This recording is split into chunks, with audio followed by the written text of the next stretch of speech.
हाय बच्चों, मैं सीमा सेलजानन आप सभी लर्नर्स का मेरे चैनल साई बेसिक जूलॉजी पर वेलकम करती हूँ। तो आज इस वीडियो में मैं बच्चों मेंडल्स लॉज और इसी को हम बेसिक प्रिंसिपल्स ऑफ इनहेरिटेंस के नाम से भी जानते हैं, बहुत जगह बेसिक प्रिंसिपल्स ऑफ हेरिडिटी के नाम से भी जाना जाता है। तो मेनली हम मेंडल्स का जो लॉज है, Mendelian experiment with Mendel's laws, इस वीडियो में डिस्कस करने वाले हैं। आप या तो बीएससी के स्टूडेंट हों या फिर एमएससी के स्टूडेंट हों या फिर किसी कॉम्पिटिटिव एग्जामिनेशन का प्रिपरेशन कर रहे हों, जैसे कि सीएसआईआर नेट लाइफ साइंस या फिर सेट लाइफ साइंस या फिर यूपीएससी जूलॉजी, अगर आपके सिलेबस में ये टॉपिक है बेसिक प्रिंसिपल्स ऑफ इनहेरिटेंस, तो ये वीडियो आपके लिए बहुत ही ज़्यादा हेल्पफुल होने वाला है। तो बच्चों, मैं स्टार्ट करने से पहले आपको बताना चाहती हूँ कि मैं इस टॉपिक को 2 पार्ट में डिस्कस करूँगी, क्योंकि अगर एक साथ कंटिन्यूएशन में मैं डिस्कस करूँगी तो बहुत बड़ा वीडियो हो जाएगा, तो आपके लिए थोड़ा डिफिकल्ट हो सकता है। तो इस पार्ट में हम मेंडेलियन एक्सपेरिमेंट डिस्कस करेंगे और नेक्स्ट पार्ट में जो 2 लॉ है आपका, law of segregation and law of independent assortment, वो हम सेकंड पार्ट में डिस्कस करेंगे, ठीक है। और क्वेश्चंस की बात करें तो 2-3 तरह से क्वेश्चन आ सकता है। या तो आपको एक full length question basic principles of inheritance आ सकता है, जहाँ भी जिस कॉलेज यूनिवर्सिटी में 15 मार्क्स में 20 मार्क्स में लॉन्ग आंसर टाइप जो भी पूछता हो, या फिर यूपीएससी जूलॉजी का अगर प्रिपरेशन कर रहे हो आप, तो उसमें आ सकता है। और मैं सब्जेक्टिव क्वेश्चन की बात कर रही हूँ। और अगर शॉर्ट आंसर की बात करें तो हो सकता है कि सिर्फ आपको या तो एक मेंडेलियन एक्सपेरिमेंट के नाम से क्वेश्चन आ जाए, या फिर दोनों लॉज के बारे में, लॉ ऑफ सेग्रीगेशन और law of independent assortment individually आ जाए, ठीक है। या फिर वेरी शॉर्ट आंसर टाइप में भी आपको लॉ ऑफ सेग्रीगेशन या फिर लॉ ऑफ इंडिपेंडेंट असॉर्टमेंट, कहीं 3 मार्क्स के क्वेश्चन आते हैं, कहीं 5 मार्क्स के आते हैं, तो उसमें भी पूछ, जैसा भी क्वेश्चन आएगा मैं इन डेप्थ डिटेल आपको डिस्कस करने वाली हूँ, एक्सप्लेन करने वाली हूँ। तो जैसा भी क्वेश्चन आए तो आप अपने आंसर को उस हिसाब से एक्सप्लेन करिएगा, ठीक है। वैसे मैं पीडीएफ एक ही साथ शेयर कर दूंगी पूरे कंप्लीट मेंडल्स लॉज या फिर बेसिक प्रिंसिपल्स ऑफ इनहेरिटेंस के नाम से जो वीडियोज होगा, तो जिसमें आपको मेंडलियन एक्सपेरिमेंट भी होगा, लॉ ऑफ सेग्रीगेशन भी और लॉ ऑफ इंडिपेंडेंट असॉर्टमेंट भी। क्योंकि देखिए मैं एक बार आपको दिखा देती हूँ, मेरा कंटेंट रेडी है, लेकिन हम डिस्कशन दोनों पार्ट में करेंगे, ठीक है, ताकि आप अच्छे से समझिए, अच्छे से। क्योंकि जो सीएसआईआर नेट का प्रिपरेशन कर रहे हैं या फिर सेट लाइफ साइंस के नाम से स्टेट एलिजिबिलिटी टेस्ट का प्रिपरेशन करना है और जो ऑब्जेक्टिव क्वेश्चन टच करने वाले हैं, तो उनको सब कुछ एक एक पॉइंट क्लियर होना ज़रूरी होता है। तो इस वजह से मैं 2 पार्ट में डिस्कस करूँगी, ठीक है। और जो सेट लाइफ साइंस का प्रिपरेशन कर रहे हैं या फिर सीएसआईआर नेट का, तो उनका प्लेलिस्ट अलग होगा, और बीएससी एमएससी वालों का प्लेलिस्ट अलग होगा, और यूपीएससी जूलॉजी वाले का प्लेलिस्ट अलग होगा। हर एक, जिस तरह से मॉल आप जाते हैं और एक ही मॉल में आपको वेजिटेबल्स का सेक्शन अलग होता है, फ्रूट्स के सेक्शन अलग होते हैं, जो आपको जनरल यूज़ का सामान होता है, क्लॉथ के सेक्शन अलग होते हैं, ठीक उसी तरह मेरे चैनल पे भी बीएससी वालों का प्लेलिस्ट अलग है, एमएससी वालों का प्लेलिस्ट अलग है, सेट लाइफ साइंस के नाम से प्लेलिस्ट अलग मिलेगा, सीएसआईआर के नाम से अलग मिलेगा, और यूपीएससी जूलॉजी के नाम से अलग मिलेगा। तो आप जिस के एस्पिरेंट हैं या फिर कॉम्पिटिटिव प्रिपरेशन तैयारी कर रहे हैं या फिर सब्जेक्टिव एग्जाम दे रहे हैं, तो अपने अपने प्लेलिस्ट के थ्रू अपना टॉपिक सर्च करिएगा, ठीक है। तो मेंडल्स लॉज, वैसे तो मैंने शॉर्ट्स के फॉर्म में 1 मिनट के शॉर्ट्स में थोड़ा सा आपको इंट्रोडक्शन बताया था, बट मैं फिर से आपको इंट्रोडक्शन, अगर फुल लेंथ क्वेश्चन आ जाए तो आप विथ इंट्रोडक्शन एंड कंक्लूजन जरूर आंसर लिखा करिए, ठीक है। तो आइए, मेंडल्स लॉज क्या होता है।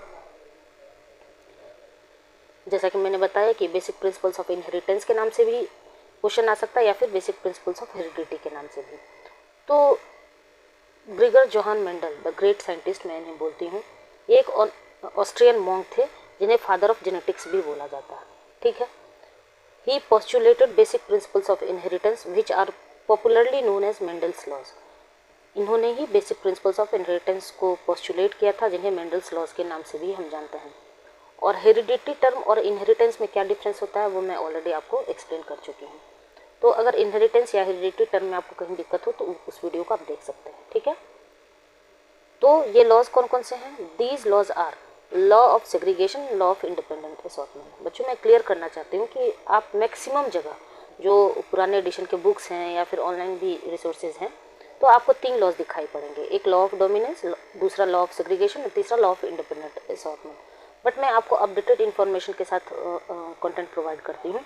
तो आज के डेट में लॉ ऑफ डोमिनेंस जो है वो अब हाइपोथेसिस में मीन्स होता है अवधारणा, वो अब हाइपोथेसिस हो चुका है। क्यों हो चुका है? क्योंकि उसके बहुत सारे एक्सेप्शंस आ चुके हैं।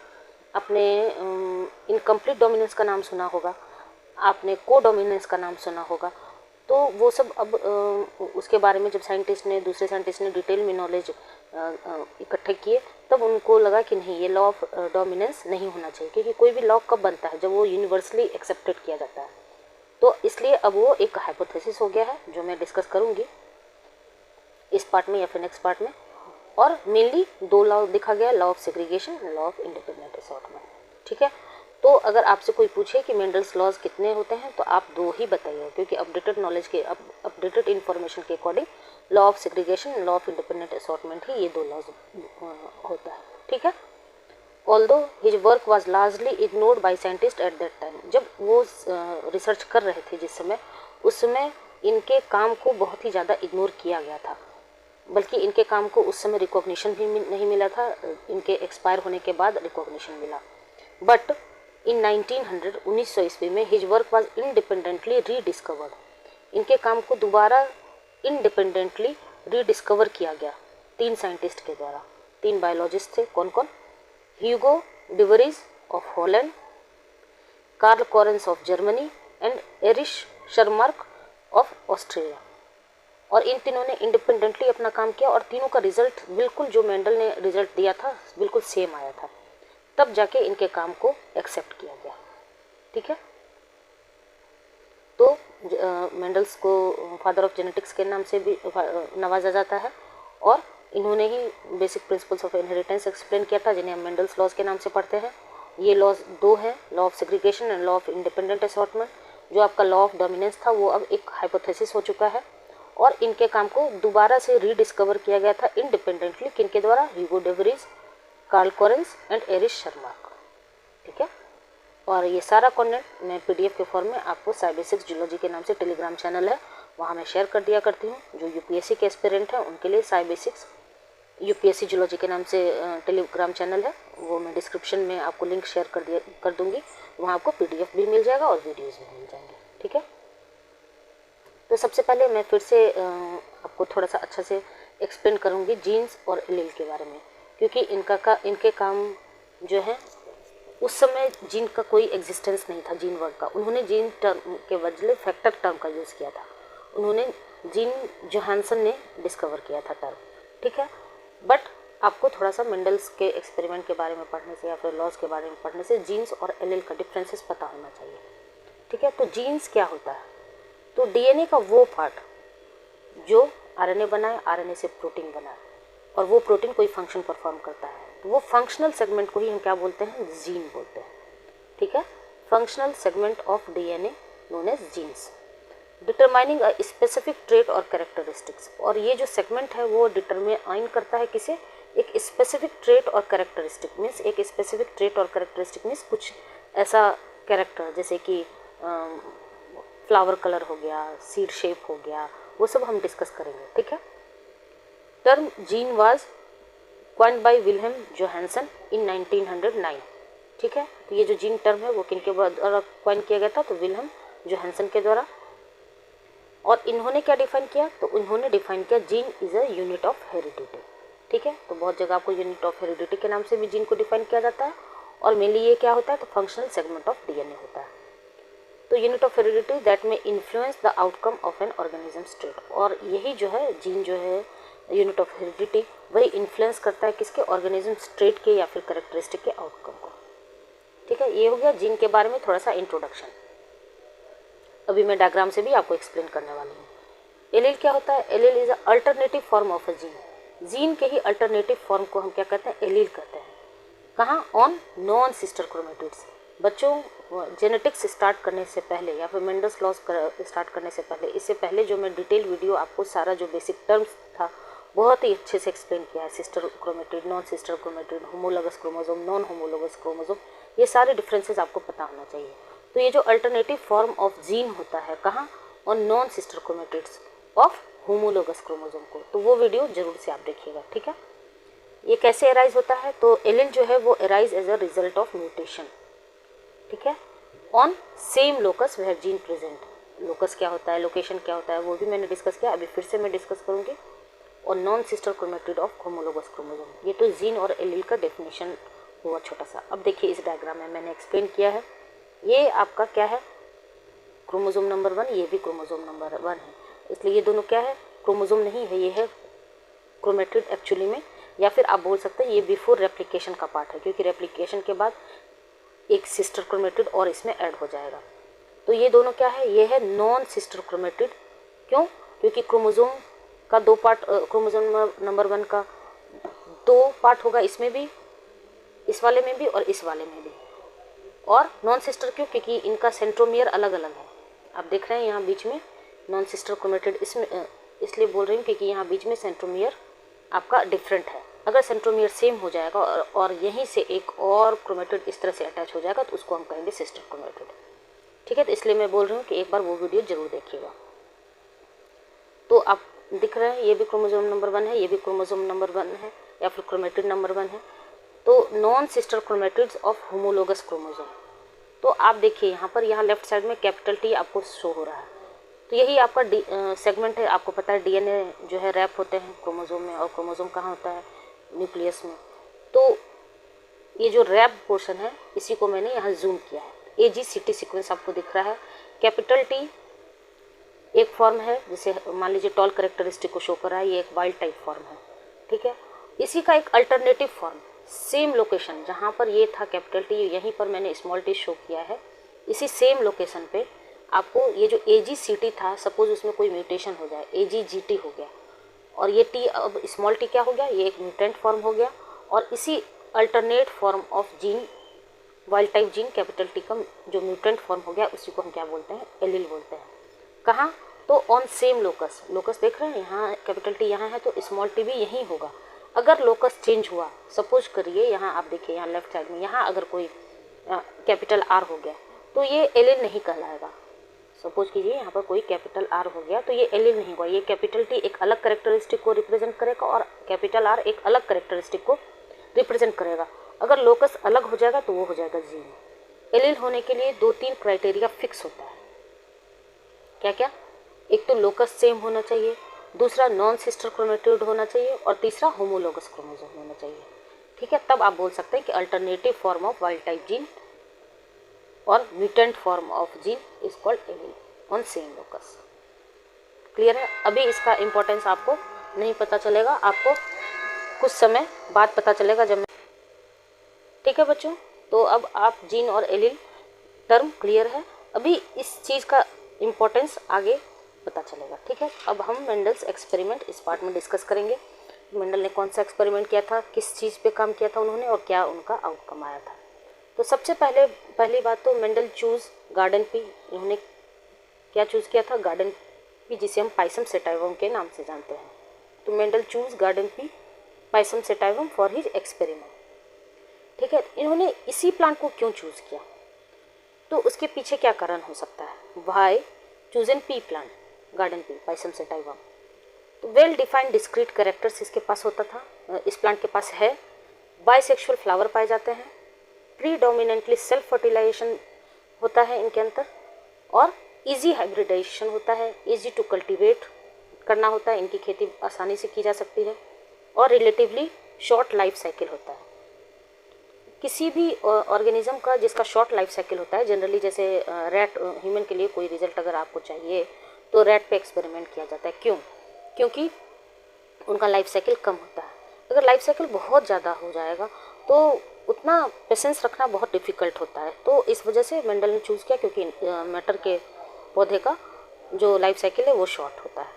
ठीक है, तो कौन कौन सा करेक्टरिस्टिक हो गया, well defined discrete characters, bisexual flowers, predominantly self fertilization, easy hybridization, easy to cultivate and relatively short life cycle। ठीक है, और इनके सक्सेस का रीज़न क्या था। इन्होंने जो ये पी प्लांट चूज़ किया पाइसम सेटाइवम, जिसे हम गार्डन पी के नाम से जानते हैं, मटर के पौधे को कहा जाता है, तो इनके सक्सेस होने का कारण क्या सब था। इनके सक्सेस होने का कारण था choose in pure P plant. इन्होंने बिल्कुल प्योर पी प्लांट चूज़ किया था, उसमें कोई इम्प्योरिटी नहीं था। प्योर क्या होता है, इम्प्योर क्या था, वो भी मैं आपको बताऊँगी। बाइसेक्सुअल और एनुअल होता है। ठीक है, शॉर्ट लाइफ साइकिल तो होता ही है। One character studied at a time, जैसे कि बहुत से लोग एक ही बार में मल्टीटास्किंग होते हैं, बहुत सा काम साथ में करते हैं, तो इन्होंने वैसा नहीं किया था। इन्होंने एक कैरेक्टर को एक बार में स्टडी किया था और एक एक करके रिजल्ट आउटकम उनका आया था। One character studied at a time, genes are not linked, हर एक कैरेक्टरिस्टिक का जीन जो है वो लिंक्ड नहीं था। जैसे कि सीड का कलर हो गया, सीड का शेप हो गया, फ्लावर कलर हो गया, फ्लावर शेप हो गया, पॉट का कलर हो गया, पॉट का शेप हो गया, फ्लावर, तो सब हर एक चीज़ का जो जीन था वो लिंक्ड नहीं था, अलग अलग था। चूजन बाय एलिलिक ट्रेट और करेक्टरिस्टिक, इन्होंने बाय एलिलिक चूज़ किया। जैसे कि अभी मैं आपको बताऊंगी, ये जो कैपिटल टी है तो आगे जब आप एलिल लिखिएगा तो एक जीन जो है वो 2 टी को गवर्न करता है, और तब आप कहिएगा ये जो है एलिल टी वो टॉल करेक्टरिस्टिक को डिफाइन करता है। इसका मतलब यही हुआ कि चूजन बाय एलिलिक, 2 एलिल को चूज़ किया था। एक करेक्टरिस्टिक को अगर एक जीन रिप्रेजेंट करता है तो वो जीन 2 एलिल को गवर्न करता है। ठीक है, अब यहाँ देखिए क्या क्या उन्होंने लिया था 7 करेक्टरिस्टिक में। तो ये क्या है, सीड शेप राउंड, और ये रिंकल्ड, मटर का जो दाना होता है सीड, तो राउंड था और रिंकल्ड इन्होंने लिया था। राउंड आपका डोमिनेंट करेक्टर था और रिंकल्ड जो था वो रिसेसिव करेक्टर था। सीड कलर येलो डोमिनेंट और ग्रीन, हम जो मटर खाते हैं हरे हरे मटर, वो एक रिसेसिव करेक्टरिस्टिक है, वो डोमिनेंट करेक्टरिस्टिक नहीं है। तो येलो डोमिनेंट उन्होंने बोला और green recessive characteristic. Flower colour में purple flower, white flower. Pod shape में जो उसका जो छिलका होता है, इनफ्लेटेड और कंस्ट्रिक्टेड, इनफ्लेटेड आपका डोमिनेंट करेक्टरिस्टिक हो गया और कंस्ट्रिक्टेड रिसेसिव। पॉड कलर आपका येलो और ग्रीन, और फ्लावर पोजीशन में एक्सियल टर्मिनल, ठीक है। और प्लांट हाइट क्या था आपका, टॉल, ये क्या है टॉल, और ये है ड्वार्फ, ठीक है। तो 7 कैरेक्टरिस्टिक इन्होंने किया। कौन कौन सा देखिए, 1 2 3 4 5 6 और 7। फ्लावर का पोजीशन आप देख रहे हैं, एक्सियल किसे कहते हैं, एक्सिस से निकला हुआ, टर्मिनल बिल्कुल टिप पे जो होता है फ्लावर उसको टर्मिनल कहता है। तो ये 7 कैरेक्टरिस्टिक को उन्होंने स्टडी किया, ठीक है। ये तो आपने डायग्राम देखा अच्छे से, ये मैंने एक स्लाइड में खुद से आपको एक्सप्लेन किया है, क्योंकि आप हैंड रिटन आपको एग्जामिनेशन अगर देना है, सब्जेक्टिव एग्जाम का प्रिपरेशन कर रहे हैं, तो आपको तो खुद लिखना पड़ेगा।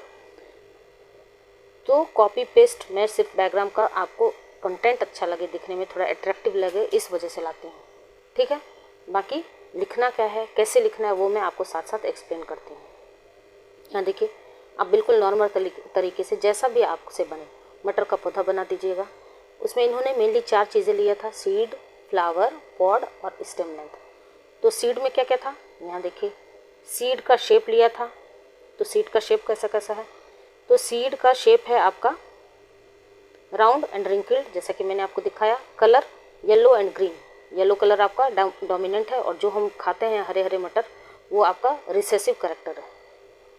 फ्लावर में कलर वायलेट, जिसे पर्पल भी बोला जाता है बहुत जगह, और वायलेट आपका डोमिनेंट है और वाइट रिसेसिव करेक्टरिस्टिक है। पोजीशन एक्सियल टर्मिनल, ठीक है। उसके बाद आ जाइए पॉड, उसके छिलके का शेप जो है वो आपका इनफ्लेटेंड और कंस्ट्रिक्टेड है। इनफ्लेटेंड आपका डोमिनेंट करेक्टरिस्टिक है और कंस्ट्रिक्टेड रिसेसिव। कलर ग्रीन अगर है तो डोमिनेंट, येलो अगर है तो रिसेसिव। और स्टेम लेंथ में टॉल, पौधा अगर स्टेम लंबा है तो टॉल करेक्टरिस्टिक और ड्वार्फ। ये 7 करेक्टरिस्टिक उन्होंने स्टडी किया था। यहाँ देखिए, ये रिजल्ट उनको क्या आया था जब उन्होंने अपना एक्सपेरिमेंट परफॉर्म किया। तो सीड शेप में राउंड येलो, ये आप देख रहे हैं अप्रॉक्सीमेटली आपको रिजल्ट 2 इतने पौधों पर इन्होंने स्टडी किया। ये जो number of second generation F2 generation show हो रहा है, इसका रिजल्ट 2.96:1 अप्रॉक्स अगर आप देखिएगा तो हर एक एक्सपेरिमेंट का रिजल्ट 3 के अराउंड शो हो रहा है। 3:1 इनका रिजल्ट आया था। कैसे आया था वो मैं जब आपको लॉ ऑफ सेग्रीगेशन या फिर मोनोहाइब्रिड क्रॉस बताऊंगी तो उसमें अच्छे से एक्सप्लेन होगा। अभी आप देखिए कि इन्होंने 7 चीज़ों पर स्टडी किया था और उनका रिजल्ट इनको 3:2 आया था। Seed colour yellow green, flower colour purple white, flower position axial terminal, plant height tall dwarf, pod shape inflated constricted, pod colour green and yellow. एक बार फिर से मैंने शो कर दिया, एक बार फिर से एक्सप्लेन कर दिया, ठीक है। तो मैं ये जो हाइपोथेसिस है, हाइपोथेसिस यही हुआ आपका मेंडल एक्सपेरिमेंट। अगर आपको सिर्फ मेंडलियन एक्सपेरिमेंट के नाम से क्वेश्चन आए तो आप इतना एक्सप्लेन कर दीजिएगा अच्छे से, फुल लेंथ आंसर, ठीक है। ये जीन और एलील वाला स्लाइड आप नहीं एक्सप्लेन करिएगा तो कोई बात नहीं, क्योंकि ये मैंने आपको समझाने के लिए एक्सप्लेन किया था। यहीं पर मैं आपको हाइपोथेसिस ऑफ डोमिनेंस थोड़ा सा डिस्कस कर देती हूँ ताकि आपकी कनेक्टिविटी बनी रहे, जिसे मैं बोल रही हूँ कि लॉ ऑफ डोमिनेंस अब नहीं रहा क्योंकि इसके एक्सेप्शंस आ चुके हैं। आपको कौन सा एक्सेप्शन? तो इनकम्प्लीट डोमिनेंस का आगे जब हम पढ़ेंगे और को डोमिनेंस का। तो हाइपोथेसिस ऑफ डोमिनेंस क्या बोलता है, या फिर उस समय लॉ ऑफ डोमिनेंस क्या बोलते थे, मेंडल क्या बोले थे? तो when two homozygous organisms with contrasting traits are cross, अगर क्रॉस किया जाता है तो ओनली वन ट्रेट और character appears in first generation. F1 means first filial generation होता है। क्या होता है? अभी जस्ट राइट साइड आपको ये शो हो रहा है, वो मैं एक्सप्लेन करूँगी तो और आप अच्छे से समझिएगा। अभी आप इतना समझिए होमोजाइगस क्या होता है, हेट्रोजाइगस क्या होता है, वो भी मैंने आपको एक्सप्लेन कर दिया है ऑलरेडी बेसिक टर्म्स वाले वीडियोज़ में। तो जब दो होमोजाइगस ऑर्गेनिज्म को लेते हैं, जैसे चलिए यहीं मैं साथ साथ एक्सप्लेन करती हूँ आपको।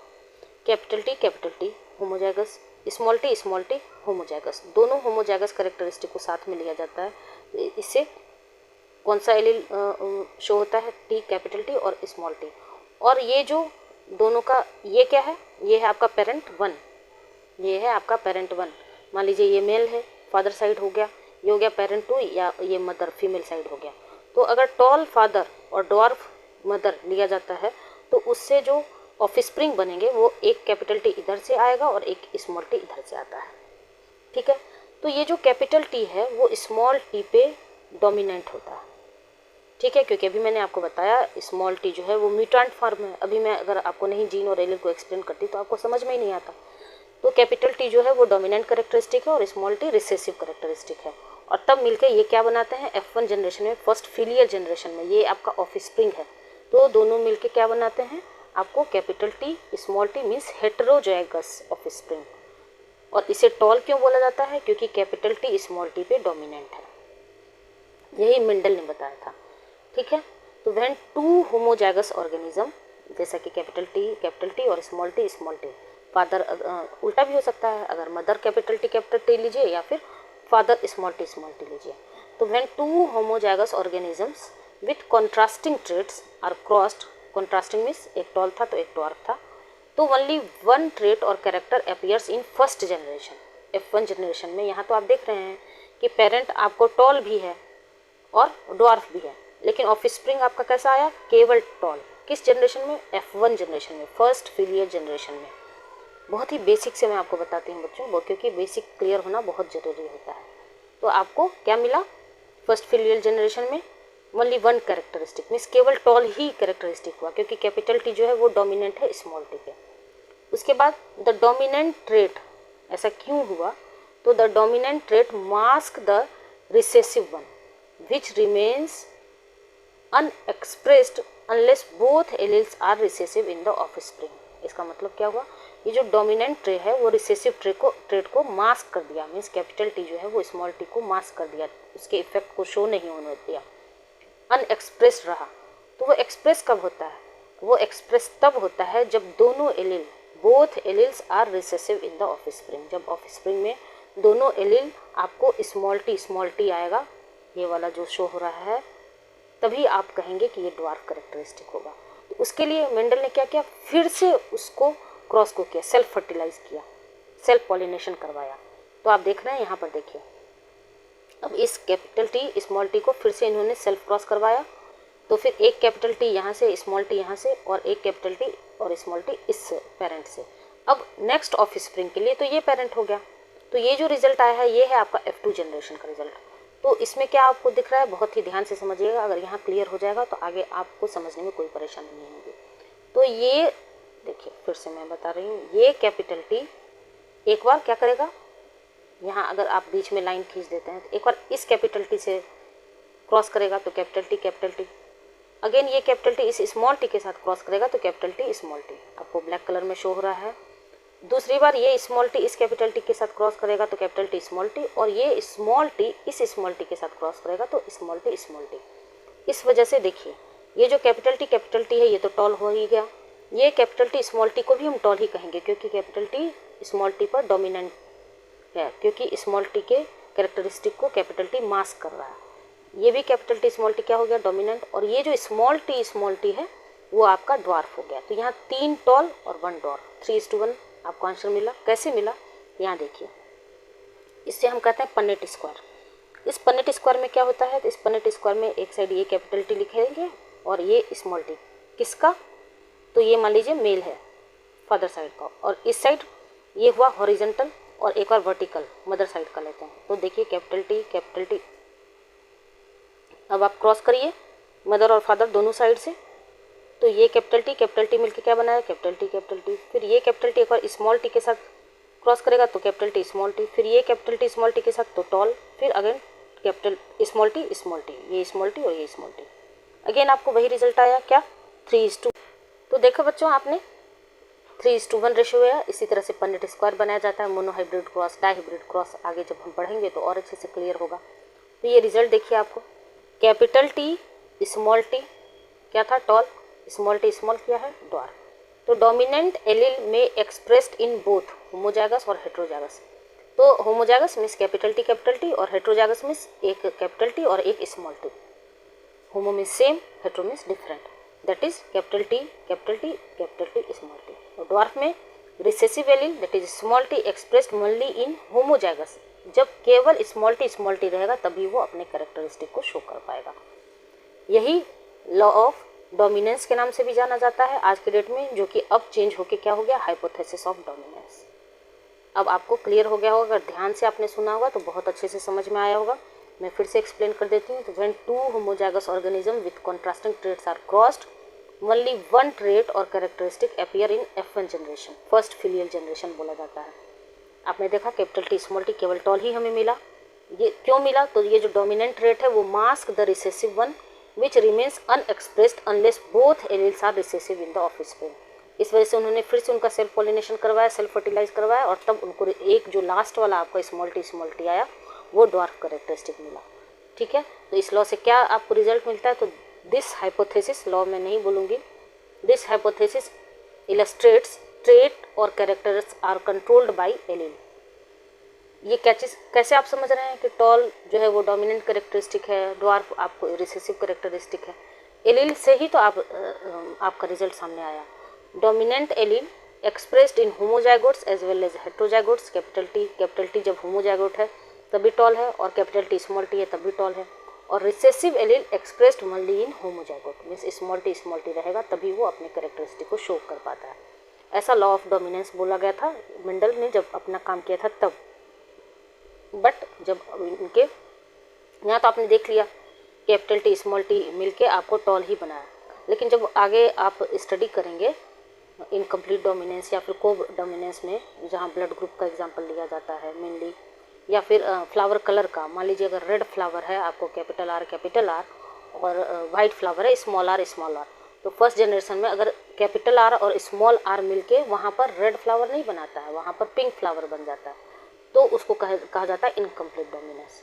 तो मैं आपको कंफ्यूज नहीं करूँगी, अभी आप लॉ ऑफ डोमिनेंस तक समझिए।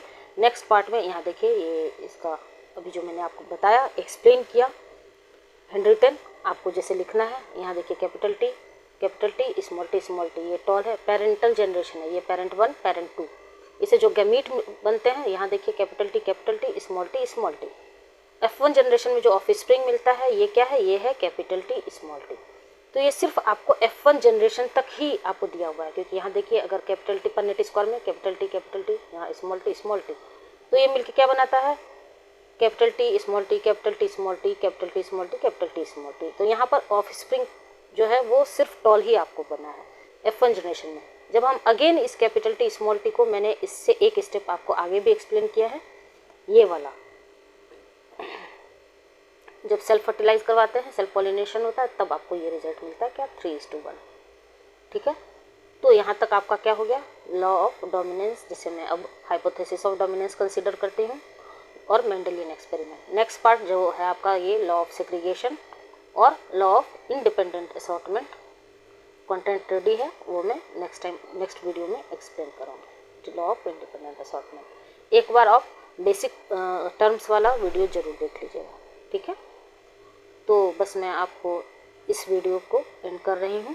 बच्चों, मेरा पढ़ाने का तरीका, एक्सप्लेनेशन अगर आपको अच्छा लगता हो तो लाइक शेयर एंड सब्सक्राइब जरूर करिएगा, और कुछ भी फीडबैक देना हो तो कमेंट सेक्शन में ज़रूर बताइएगा, अपने दोस्तों में भी शेयर करिएगा। ठीक है, तब तक के लिए थैंक यू।